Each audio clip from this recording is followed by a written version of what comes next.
Surat police દ્વારા તેરા તુझको અર્પણ કાર્યક્રમ યોજાયો હતો। સુરત ઝોન 2 દ્વારા સલાબતપુરા, ઉધના, લીંબાદ, ગોળાદરા અને ડિંડોલી એમ 5 પોલીસ મથક વિસ્તારમાં ચોરી થયેલ ચીજ વસ્તુઓ લોકોને પરત કરાઈ હતી। સુરત પોલીસ દ્વારા ચોરી કે લૂંટમાં ગયેલ મુદ્દામાલ લોકોને પરત કરવા માટે તેરા તુझको અર્પણ કાર્યક્રમ યોજાય છે। ત્યારે સુરત ઝોન 2 દ્વારા લીંબાદ, ગોળાદરા, ડિંડોલી, સલાબતપુરા અને ઉધના પોલીસ મથક વિસ્તારમાં ચોરી સહિત ગુનાઓમાં ગયેલ 200 થી 250 જેટલા લોકોને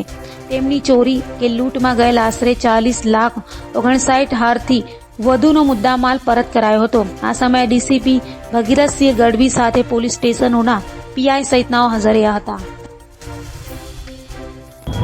આજરોજ સુરત શહેરના ઝોન 2 વિસ્તારના જે 5 પોલીસ સ્ટેશન છે જેમાં લિંબાયત, ઉધના, ડિંડોલી, ગોળાદરા અને સલાબતપુરા આ 5 પોલીસ સ્ટેશનમાં કેટલોક મુદ્દામાલ કે જે ચોરીમાં ગયો હોય, કોઈ લૂંટમાં ગયો હોય અથવા કોઈથી ખોવાઈ ગયો હોય, ક્યાંકથી પડી ગયો હોય, એ તમામ મુદ્દામાલ જ્યારે પોલીસ ડિટેક્શન કરી અને રિકવર કરે છે ત્યારે એના જે હકદાર લોકો છે એવા એ અરજદારો અને ફરિયાદીઓને એ પરત આપવાની એક પ્રક્રિયા, એક ઝુંબેશ અમારા સીપી સાહેબના પોતાના કોન્સેપ્ટ હેઠળ ચાલી રહી છે, જેનું નામ તેરા તુझको અર્પણ એ શીર્ષક હેઠળ અમે આ કાર્યક્રમ ચલાવી રહ્યા છીએ। આ કાર્યક્રમ અનુસંધાને આજે આ 5 પોલીસ સ્ટેશનના કુલ 191 મોબાઈલ, 21 વાહનો, સોના ચાંદીના જે દાગીના જે ચોરીમાં અને ઘરફોડમાં ગયા હતા અને રોકડ રૂપિયા એમ કુલ મળી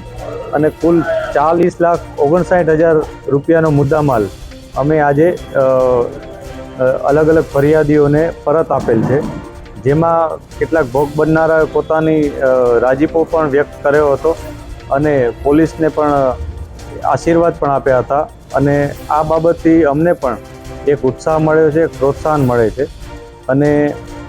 આ પ્રકારના સતત કામગીરી પોલીસ કરતી રહે એવા પ્રકારનું અમને એક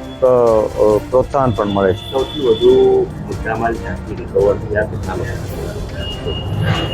અત્યારે જે અમને ટોટલ આ વખતે જે આ કાર્યક્રમ રાખ્યો છે એમાં ઉધના પોલીસ સ્ટેશન વિસ્તારના 17,10,000 જેટલો મુદ્દામાલ ઉધના પોલીસ સ્ટેશન દ્વારા રિકવર કરવામાં આવ્યો છે, જે અમે ફરિયાદીઓને પાછો આપેલ છે।